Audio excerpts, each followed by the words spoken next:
ഇത് നമ്മൾ chicken white sauce സാൻഡ്വിച്ചാണ് ഉണ്ടാക്കുന്നത്. അപ്പം അതിനായിട്ട് കുറച്ച് ഓയിൽ വെച്ചെടുത്ത് അതിലേക്ക് കുലുകുനാര് സവാള ഇട്ട് കൊടുത്ത് പിന്നെ കുറച്ച് ഉപ്പ് ഇട്ട് കൊടുത്ത് ജിഞ്ചർ കളർ പേസ്റ്റ് വേണമെങ്കിൽ കുറച്ച് ഗരം മസാലയും നിർബന്ധമായിട്ട് കുറച്ച് കുരുമുളക് പൊടി ഇട്ട് വഴറ്റിയെടുത്ത് പിന്നെ ഉപ്പും കുരുമുളകും ഇട്ട് വേവിച്ച് വെച്ച് ചിക്കനും ഇട്ട് ഒന്ന് വഴറ്റിയെടുത്ത് അതാടെ മാറ്റി വെച്ച് പിന്നെ ആ പാനിലേക്ക് തന്നെ കുറച്ച് ബട്ടർ ഇട്ട് ഗാർലിക് ചോപ്പ് ചെയ്തിട്ടെടുത്ത് ഗാർലിക്കിൻ്റെ കളർ മാറി വരുമ്പോൾ കുറച്ച് മൈദ ഇട്ട് അതൊന്നും മിക്സ് ചെയ്തെടുത്തത്. അപ്പോൾ മൈദ വെന്തതിന് പോലത്തെ കുറേശ്ശെ പാലൊഴിച്ച് അതൊന്ന് കുറുക്കി എടുക്കലാതെ അങ്ങനെ പാല് കുറുകി വരുമ്പോഴത്തെ ചിക്കൻ വേവിച്ച് വെള്ളം ഒഴിച്ചു കൊടുത്ത് ഒന്ന് നല്ലോണം മിക്സാക്കി എന്നിട്ട് അതിലേക്ക് നമ്മൾ കുറച്ച് ഫ്രഷ് ക്രീം ഒഴിച്ചു കൊടുത്തേ. അങ്ങനെ അത് നല്ലോണം മിക്സായിട്ട് വരുമ്പോൾ നമ്മൾ നേരത്തെ മാറ്റി വെച്ച് ആ മിക്സ് ഇതിലേക്ക് ഇട്ടേ.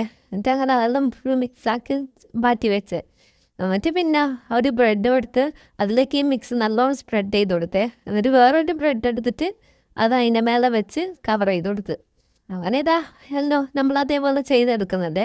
എന്നിട്ട് പിന്നെ ഇതെല്ലാം ഒന്ന് ബട്ടറിലിട്ട് ടോസ്റ്റ് ചെയ്തെടുക്കണേ. അപ്പം ഇതാ നല്ല ടേസ്റ്റ് ഉണ്ട് കേട്ടോ. അപ്പോൾ ശരി.